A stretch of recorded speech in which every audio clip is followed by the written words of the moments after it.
امام غزالی رحمۃ اللہ علیہ ایک واقعہ سناتے ہیں اپنی حکایت میں کہ آپ فرماتے ایک بندہ تھا کہ بندہ کیا ہے بنی اسرائیل میں رہتا تھا اور وہ جو بندہ ہے وہ بندہ جو ہے بڑا مالدار تھا، اس کے پاس مال ہی مال تھا، اس کے پاس اتنا مال تھا اتنا مال تھا اتنا مال تھا، موت کے قریب تھا،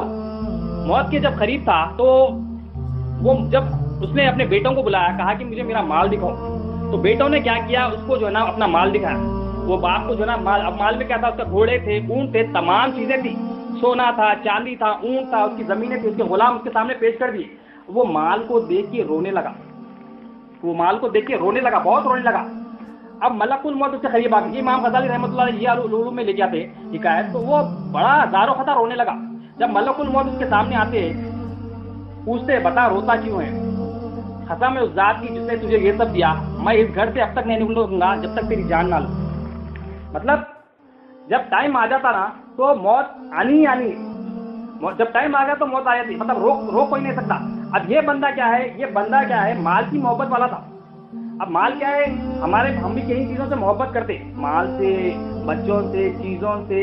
اشیاء سے، تمام چیزوں سے محبت کرتا ہے، مگر ہماری محبت اس لیے اگر نفس کے خاطر ہے تو وہ جو خواہشات ہے اس میں تو یہ اللہ کی ناراضگی ہے، اللہ کی ناراضگی ہے۔ اگر ہمیں اللہ کے لیے محبت ہے کہ اللہ کی امانت سمجھے، بیانات میں آیا ہے فاضل مقررین کے کہ اللہ کی امانت سمجھے تو یہ دین ہے، اللہ تعالیٰ اس کو قبول کرتے۔ اب وہ بندے کے بعد امام غزالی رحمۃ اللہ علیہ فرماتے وہ تمام زندگی مال سے محبت کرتا تھا، اب اس کے سامنے مال تھا اور اس نے کہا ملک الموت سے مجھے موقع دو میں یہ مال تقسیم کر دوں، تو حضرت اسرائیل علیہ السلام نے کہا کہ اب موقع نہیں ملے گا، جب تجھے اللہ نے موقع دیا، جب تجھے اللہ نے مال دیا، تو نے جب کیوں تقسیم نہیں کیا؟ میں یہاں سے جب تک نہیں جاؤں گا جب تک تیری روح قبضہ نہ کروں۔ مطلب کیا ہے، بندہ موت کے وقت دین کرنا چاہ، مال تقسیم کرنا کیا ہے، دین ہے، اللہ کی راہ میں دینا کیا دین ہے، مگر موت کے وقت بھی دینا چاہ نہیں دے سکا۔ کیوں؟ اللہ تعالیٰ کی حدیث قدسی، اللہ تعالیٰ فرماتے ہیں بندے ایک تیری چاہت ہے ایک میری چاہت، ہوگا وہی جو میری چاہت ہے، اگر تو وہ کر لے جو میری چاہت ہے تو میں وہ دوں گا تجھے جو تیری چاہت ہے، مگر اس کے بعد وہی فرمایا اگر تو وہ نہ کرے جو میری چاہت ہے تو میں کو تھکا دوں گا اس میں جو تیری چاہت ہے۔ بندہ اپنی چاہت زندگی بھر رکھا، موت کے قریب آیا تو دین کرنا چاہا، انہیں اعمال دینا چاہا، اللہ کی راہ میں پورا قربان کرنا چاہا، مگر اس کو دینے کا موقع نہیں ملا۔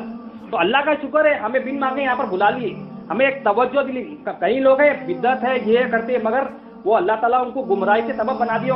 اللہ تعالیٰ ہدایت دیتا، اللہ تعالیٰ گمراہ دیتا، مگر ہمارے لیے کیا ہے، ہم چیز میں سیکھیں، اس کو عمل کرنا، بات کو